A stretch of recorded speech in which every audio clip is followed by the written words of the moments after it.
आज के इस डीप डाइव में, जो कि एक one on one virtual live class की तरह होने वाला है, हम विज्ञान के उन दो सबसे शक्तिशाली किरदारों की गहराई में उतरने वाले हैं जो इस पूरी भौतिक दुनिया को आकार देते हैं। मतलब आप धातु और अधातु की बात कर रहे हैं, राइट? मेटल्स और नॉन मेटल्स। एकदम सही पहचाना। और आगे बढ़ने से पहले एक छोटा सा एग्जाम अलर्ट दे दूं। ब्रोमीन नाम की एक अधातु होती है जो आमतौर पर गैस या ठोस होनी चाहिए, लेकिन वो कमरे के तापमान पर एक लाल रंग के द्रव की तरह बहती है ना कमाल की बात? ठीक है, तो चलिए इसे थोड़ा गहराई से समझते हैं। बिल्कुल। और इस क्लास का मकसद सिर्फ किताबों से रटना नहीं है, हम इसे एक क्वांटम लैब के नजरिया से देखेंगे। मतलब हम सिर्फ ये नहीं जानेंगे कि ये तत्व क्या करते हैं, बल्कि इस बात की तह तक जाएंगे कि ये ऐसा करते क्यों हैं। मतलब उनके परमाणुओं की उस अदृश्य दुनिया में आखिर चल क्या रहा है? हाँ, वही। ऐसा क्या है जो लोहे को इतनी मजबूती देता है कि हम उससे गगनचुंबी इमारतें खड़ी कर लेते हैं, और ऑक्सीजन को ऐसा स्वभाव देता है कि वो जीवन का आधार बन जाती है। हम भौतिक गुणों से लेकर उनके रासायनिक रहस्यों तक सब कुछ डिकोड करेंगे। तो शुरुआत वहीं से करते हैं जो हमें अपनी आंखों से सीधे दिखाई देता है। जब हम धातुओं के बारे में सोचते हैं तो दिमाग में चमकती हुई, कठोर और बेहद मजबूत चीजों की तस्वीर उभरती है। हाँ, बिल्कुल सही। विज्ञान की भाषा में ना, धातुओं के पास कुछ ऐसी प्राकृतिक सुपर पावर्स हैं जिन्हें हम आघातवर्धिता यानी मैलिएबिलिटी और तन्यता मतलब डक्टिलिटी कहते हैं। मैलिएबिलिटी का सीधा सा मतलब है कि अगर किसी धातु पर हथौड़े से वार किया जाए तो वो कांच की तरह टूटकर बिखरने के बजाय एक पतली चादर में बदल जाती है। राइट, जैसे खाना पैक करने वाला एल्यूमिनियम फॉइल होता है। एग्जैक्टली। और तन्यता, जिसका उदाहरण हमने अभी शुरू में सोने के तार के रूप में दिया था, वो धातुओं को खींचकर पतले तार में बदलने की क्षमता है। एक और एग्जाम अलर्ट याद आ गया, सोना सबसे अधिक तन्य धातु है। हाँ, 1 ग्राम से 2 किलोमीटर लंबा तार। पर यहाँ सबसे बड़ा सवाल ये उठता है कि आखिर धातुओं के अंदर ऐसा क्या है जो उन्हें इतना लचीला बनाता है? यही तो मैं भी सोच रहा था। अगर हम किसी पत्थर पर हथौड़ा मारें तो वो चूर-चूर हो जाता है, पर धातु क्यों नहीं? इसका कारण है परमाणुओं की जमावट और उनके इलेक्ट्रॉन्स का समुद्र। इलेक्ट्रॉन्स का समुद्र, ये टर्म बड़ा दिलचस्प है। हाँ, मतलब धातुओं के अंदर जो परमाणु होते हैं वो अपनी जगह पर तो रहते हैं, लेकिन उनके इलेक्ट्रॉन्स आजादी से पूरे ढांचे में घूमते रहते हैं। जब धातु पर दबाव पड़ता है ना, तो परमाणुओं की परतें एक दूसरे के ऊपर फिसल जाती हैं। अच्छा, और ये इलेक्ट्रॉन्स का समुद्र गोंद की तरह काम करता होगा? बिल्कुल सही पकड़ा आपने। एक लचीले गोंद की तरह जो उन्हें बिखरने से रोके रखता है। ये बहुत ही शानदार विजुअल है, एक ऐसा गोंद जो बहता भी है और बांधे भी रखता है। और मुझे लगता है शायद यही बहते हुए इलेक्ट्रॉन्स का कॉन्सेप्ट इस बात का भी जवाब है कि धातुएं ऊष्मा और विद्युत की इतनी बेहतरीन सुचालक क्यों होती हैं। एग्जैक्टली। जब तारों के एक सिरे पर बिजली दी जाती है तो यही आजाद इलेक्ट्रॉन्स उस ऊर्जा को तुरंत दूसरे सिरे तक पहुंचा देते हैं। सिल्वर और कॉपर इसके सबसे बेहतरीन उदाहरण है। और धातुओं की एक और खासियत है उनका ध्वनिक यानी सोनोरस होना, मतलब टकराने पर आवाज करना। हाँ, जैसे जब किसी मंदिर की घंटी पर चोट की जाती है तो जो गूंजने वाली आवाज पैदा होती है वो इसीलिए होती है क्योंकि धातु का कठोर और सघन ढांचा ऊर्जा को सोखने के बजाय उसे ध्वनि तरंगों के रूप में बहुत तेजी से आगे बढ़ा देता है। समझ गया। लेकिन विज्ञान में अगर नियम है तो क्या धातुओं के भी कुछ बागी या नियम तोड़ने वाले सदस्य हैं? मतलब प्रकृति कभी भी 100% एक जैसे नियम तो मानती नहीं है। ये तो है, और यही अपवाद रसायन विज्ञान को इतना रोमांचक बनाते हैं। जैसे हम कहते हैं कि धातुएं आमतौर पर कठोर और ठोस होती हैं। राइट। हाँ, तो फिर मर्क्यूरी यानी पारा क्या है? ये एक धातु होने के बावजूद कमरे के तापमान पर पानी की तरह द्रव होता है। अरे हाँ, थर्मोमीटर वाला पारा। बिल्कुल। मर्क्यूरी के परमाणु एक दूसरे से इतनी मजबूती से नहीं जुड़ पाते जितने बाकी धातुओं के जुड़ते हैं, इसलिए वो द्रव अवस्था में रहता है। और अगर मजबूती की बात करें तो क्षारीय धातुएं जैसे लिथियम, सोडियम और पोटेशियम इतनी मुलायम होती हैं कि कोई भी उन्हें रसोई के चाकू से आसानी से काट सकता है। चाकू से मतलब पनीर या मक्खन की तरह? हाँ, बिल्कुल उतनी ही नरम होती हैं। ये तो सच में धातुओं के बागी सदस्यों वाली बात हो गई। और अगर हम अधातुओं के खेमे में जाएं तो मुझे लगता है वहां भी कम ड्रामा नहीं होगा। एकदम सही कह रहे हैं। अधातुएं आमतौर पर चमकहीन और डल होती हैं, लेकिन आयोडीन इसका अपवाद है। उसकी सतह पर एक शानदार चमक होती है। और फिर आता है कार्बन। कार्बन सच में सबसे रहस्यमयी तत्व लगता है मुझे। बिल्कुल, कार्बन के अपरूपों की कहानी तो अलग ही है। हाँ, मतलब इसका एक रूप जिसे हम ग्रेफाइट कहते हैं, जो हमारी पेंसिल की नोक में होता है, वो इतना मुलायम है कि कागज पर घिस जाता है और बिजली का शानदार सुचालक भी है। राइट। लेकिन उसी कार्बन का दूसरा रूप हीरा यानी डायमंड प्रकृति में पाया जाने वाला सबसे कठोर पदार्थ है। और मजे की बात है कि वो बिजली पास नहीं करता। आखिर एक ही तत्व के दो रूप इतने अलग कैसे हो सकते हैं? ये पूरी तरह से उनके परमाणुओं के जुड़ने के तरीके यानी उनकी ज्यामिति या ज्योमेट्री का कमाल है। हीरे में कार्बन का हर परमाणु 4 अन्य परमाणुओं से जुड़कर एक बेहद सघन 3D ढांचा बनाता है। अच्छा, तो ये 3D ढांचा उसे मजबूत बनाता है? हाँ, ये ढांचा इतना मजबूत होता है कि इसे तोड़ना लगभग नामुमकिन है। वहीं ग्रेफाइट में कार्बन के परमाणु परतों या लेयर्स में जुड़े होते हैं। ये परतें एक दूसरे के ऊपर आसानी से फिसल सकती हैं, इसीलिए ग्रेफाइट मुलायम होता है। और शायद इसीलिए उसमें जो आजाद इलेक्ट्रॉन्स रह जाते हैं वो उसे विद्युत का सुचालक बना देते हैं। बिल्कुल सही। और यहाँ सबसे दिलचस्प बात ये है कि, और ये एक बड़ा एग्जाम अलर्ट भी है, गैलियम और सीजियम का गलनांक इतना कम होता है कि अगर आप इन्हें बस अपनी हथेली पर रख लेना तो ये शरीर की हल्की सी गर्मी से ही पिघलने लगते हैं। मतलब सिर्फ हथेली पर रखने से? हाँ, उनके परमाणुओं के बीच का बॉन्ड इतना कमजोर होता है कि सिर्फ 30 डिग्री सेल्सियस का तापमान भी उन्हें पिघलाने के लिए काफी है। ये तो बहुत ही अमेजिंग है। खैर, भौतिक रूप, रंग और अपवादों को देखने के बाद अब ये जानने का समय है कि ये धातुएं असल दुनिया में, मतलब हवा और पानी के साथ कैसा व्यवहार करती हैं। तो जब धातुएं हवा में मौजूद ऑक्सीजन के संपर्क में आती हैं तो वे धातु ऑक्साइड बनाती हैं। और आमतौर पर धातुओं के ये ऑक्साइड क्षारीय यानी बेसिक स्वभाव के होते हैं। जैसे अगर मैग्नीशियम रिबन को खुली हवा में जलाया जाए तो वह सिर्फ सुलगता नहीं है, बल्कि एक अंधा कर देने वाली बेहद चमकदार सफेद ज्वाला के साथ जलता है। लेकिन क्या सारे धातु ऑक्साइड हमेशा क्षारीय ही होते हैं?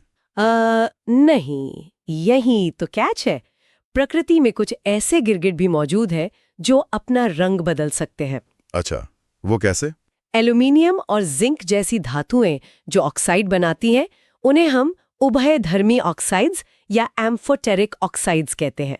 ये प्रकृति के सबसे बेहतरीन कूटनीतिज्ञ या डिप्लोमैट्स हैं। डिप्लोमैट्स मतलब अगर ये किसी अम्ल यानी एसिड के संपर्क में आते हैं तो ये क्षारक यानी बेस की तरह व्यवहार करने लगते हैं, और अगर इनके सामने कोई क्षारक आता है तो ये अम्ल बन जाते हैं। अरे वाह, मतलब सामने वाले की प्रकृति देखकर अपना स्वभाव बदल लेते हैं। हाँ, और दोनों ही स्थितियों में ये रिएक्शन करके नमक और पानी बनाते हैं। ये अनुकूलन क्षमता तो कमाल की है। लेकिन एक एग्जाम अलर्ट मुझे भी याद आ रहा है, कुछ धातुएं ऐसी भी हैं जो बिल्कुल भी शांत नहीं रह सकती। आप सोडियम और पोटेशियम की बात कर रहे हैं ना? एग्जैक्टली।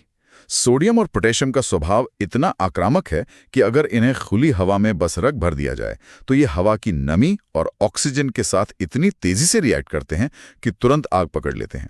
इसलिए इन्हें हमेशा केरोसिन तेल में डुबोकर रखा जाता है। बिल्कुल, ताकि केरोसिन एक बैरियर का काम करे और ऑक्सीजन इन तक न पहुंच सके। और पानी के साथ भी इनका यही हिंसक रवैया देखने को मिलता है। पानी में भी आग लगा देते हैं। हाँ, सोडियम या पोटेशियम को ठंडे पानी में भी डाला जाए तो यह प्रतिक्रिया इतनी ज्यादा ऊष्मा पैदा करती है कि जो हाइड्रोजन गैस निकल रही होती है वो उसी गर्मी से तुरंत जल उठती है। पानी के ऊपर आग लगने का यही रहस्य है। मतलब ये एक एक्सोथर्मिक यानी ऊष्माक्षेपी प्रतिक्रिया का बेहतरीन उदाहरण है। बिल्कुल। वहीं दूसरी तरफ मैग्नीशियम के नखरे थोड़े अलग हैं। वो ठंडे पानी में कोई दिलचस्पी नहीं दिखाता। उसे रिएक्ट करने के लिए गर्म पानी चाहिए। और मैंने सुना है कि जब वो गर्म पानी से रिएक्ट करता है तो वो पानी के ऊपर तैरने लगता है। एक धातु का पानी पर तैरना तो आम बात नहीं है। सही कह रहे हैं। इसके पीछे का विज्ञान ये है कि रिएक्शन के दौरान जो हाइड्रोजन गैस के बुलबुले बनते हैं वे मैग्नीशियम धातु की सतह पर चिपक जाते हैं। ये बुलबुले छोटे छोटे लाइफ जैकेट्स की तरह काम करते हैं और इस भारी धातु को पानी के ऊपर ले आते हैं। क्या बात है।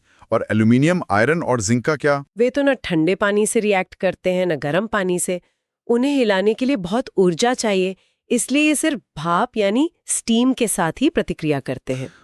सोच रहा हूँ क्या कोई ऐसी धातु भी है जो बिल्कुल ज़ेन मोड में रहती हो, मतलब जिसका किसी भी तरह के पानी या हवा से कोई लेना देना ही ना हो, जो एकदम शांत बैठी रहे? हाँ ना, बिल्कुल है। लेड, कॉपर, सिल्वर और गोल्ड ये धातुओं के उस रॉयल क्लब का हिस्सा है जो पानी के साथ किसी भी परिस्थिति में प्रतिक्रिया नहीं करते। इसीलिए हम सोने और चांदी के आभूषण बनाते हैं, राइट? क्योंकि वो सैकड़ों सालों तक हवा और पानी की नमी के बीच भी अपनी चमक बरकरार रखते हैं। एकदम सही। ये अपने आप में इतने स्थिर होते हैं कि इन्हें किसी और से जुड़ने की जरूरत महसूस ही नहीं होती। पानी और हवा से रिएक्शन के बाद अब बात करते हैं धातुओं की आपस में और एसिड्स के साथ होने वाली लड़ाई की, मतलब विस्थापन और सक्रियता श्रेणी की। तो जब धातुएं तनु अम्ल यानी डाइल्यूट एसिड्स के साथ मिलती हैं तो वे अम्ल में से हाइड्रोजन गैस को बाहर निकाल फेंकती हैं और खुद लवण यानी सॉल्ट बना लेती हैं। लेकिन यहाँ एक बड़ा एग्जाम अलर्ट है। अगर धातु को नाइट्रिक अम्ल मतलब HNO3 में डाला जाए तो हाइड्रोजन गैस बाहर नहीं आती। ऐसा क्यों? नाइट्रिक अम्ल में ऐसा क्या खास है? इसका कारण नाइट्रिक अम्ल का बहुत ही मजबूत ऑक्सीकारक या ऑक्सीडाइजिंग एजेंट होना है। वो अपने अंदर से ऑक्सीजन को बाहर फेंकने के लिए हमेशा बेताब रहता है। तो जैसे ही हाइड्रोजन गैस बनती है वो उसे ऑक्सीजन थमा देता है। एग्जैक्टली। और वो हाइड्रोजन गैस तुरंत पानी में बदल जाती है। नाइट्रिक अम्ल उसे गैस के रूप में टिकने ही नहीं देता। हालांकि मैग्नीशियम और मैंगनीज इतनी ताकतवर धातुएं हैं कि वे बहुत ही पतले अति तनु नाइट्रिक अम्ल के साथ भी हाइड्रोजन गैस निकाल ही लेती हैं। ये तो एक तरह से कुर्सी दौड़ या म्यूजिकल चेयर्स के खेल जैसा हो गया। और इसी कुश्ती को समझने के लिए सक्रियता श्रेणी यानी रिएक्टिविटी सीरीज का इस्तेमाल होता है। ये एक पावर चार्ट की तरह है। हाँ, इसमें सबसे ऊपर पोटेशियम और सोडियम जैसे आक्रामक तत्व बैठे हैं और सबसे नीचे सिल्वर और गोल्ड जैसे शांत तत्व। और नियम बड़ा सिंपल है। ऊपर वाली ताकतवर धातु हमेशा नीचे वाली कमजोर धातु को उसके विलयन से धक्के मारकर बाहर निकाल देती है। विस्थापन हमेशा ऊपर से नीचे होता है। बिल्कुल, जैसे लोहे की कील कॉपर सल्फेट के नीले घोल से कॉपर को हटा देती है और घोल का रंग हल्का हरा हो जाता है। ये एक बहुत ही सुंदर रासायनिक नृत्य है। यहाँ बात सच में बहुत दिलचस्प हो जाती है। अब तक हमने देखा कि धातुएं कैसे लड़ती हैं, लेकिन ये धातु और अधातु आखिर आपस में जुड़ते कैसे हैं? मेरा मतलब है आयोनिक बॉन्ड्स की मजबूती के बारे में। अगर इसे एकदम करीब से देखा जाए तो ये किसी परफेक्ट सौदे की तरह लगता है। धातुएं हमेशा डोनर होती हैं। उनके पास एक्स्ट्रा इलेक्ट्रॉन्स होते हैं जिन्हें वे दान करके पॉजिटिव आयन बनना चाहती हैं। और अधातुएं हमेशा रिसीवर होती हैं, राइट? हाँ, वे इलेक्ट्रॉन्स को ग्रहण करके नेगेटिव आयन बन जाती हैं। सबसे अच्छा उदाहरण है रोजमर्रा का नमक, सोडियम क्लोराइड। सोडियम एक इलेक्ट्रॉन क्लोरीन को देता है और नमक बन जाता है। बिल्कुल, और विपरीत चार्ज होने की वजह से वे एक दूसरे को बहुत तेजी से खींचते हैं, जिसे हम स्थिर वैद्युत बल या इलेक्ट्रोस्टैटिक फोर्स कहते हैं। और यही बल इन आयोनिक यौगिकों को इतना ठोस और कठोर बनाता है। और एक एग्जाम अलर्ट ये भी है कि इनका गलनांक बहुत उच्च होता है, क्योंकि इस बॉन्ड को तोड़ने के लिए बहुत ऊर्जा चाहिए होती है। सही कहा, पर इनकी एक बहुत ही मजेदार पहेली है। ठोस अवस्था में ये बिजली पास नहीं करते क्योंकि आयन हिल नहीं सकते। लेकिन जैसे ही इन्हें पानी में घोला जाता है या पिघलाया जाता है तो आयन फ्री हो जाते हैं और ये बेहतरीन सुचालक बन जाते हैं, है ना? एग्जैक्टली। पानी के अणु उनके मजबूत आकर्षण बल को कमजोर कर देते हैं और आयन आजाद होकर बिजली दौड़ाने लगते हैं। क्या बात है। अब जब हम इनकी ताकत समझ गए तो सवाल ये आता है कि ये सब धातुएं आखिर हमें मिलती कहाँ से हैं? पृथ्वी की परत, जिसे क्रस्ट कहते हैं, वो खनिजों या मिनरल्स का सबसे बड़ा खजाना है। और जिन खनिजों में धातु ज्यादा होती है और जिन्हें निकालना फायदेमंद होता है उन्हें हम अयस्क या ओर्स कहते हैं। और एग्जामिनेट, अयस्क के साथ जो मिट्टी और रेत जैसी अशुद्धियां चिपकी होती हैं उन्हें गैंग कहा जाता है। जी। सबसे पहले इस गैंग को साफ करना होता है। पर इसके बाद धातु को बाहर कैसे निकालते हैं? इसके लिए हम गर्मी की ताकत का इस्तेमाल करते हैं। सल्फाइड अयस्क को हवा की मौजूदगी में तेज गर्म किया जाता है, जिसे भर्जन या रोस्टिंग कहते हैं। और कार्बोनेट अयस्क को? सीमित हवा में गर्म करने को निस्तापन या कैल्सिनेशन कहते हैं। राइट। बिल्कुल। फिर कार्बन जैसे अपचायक का इस्तेमाल करके धातु को ऑक्सीजन से अलग कर लिया जाता है। इसी से मुझे थर्मेट अभिक्रिया याद आ गई। जब आयरन ऑक्साइड और एल्यूमिनियम का रिएक्शन होता है तो इतनी भयंकर गर्मी निकलती है कि लोहा पिघल जाता है। इसका इस्तेमाल रेल की पटरियां जोड़ने में होता है। हाँ, ये एक बेहतरीन उदाहरण है।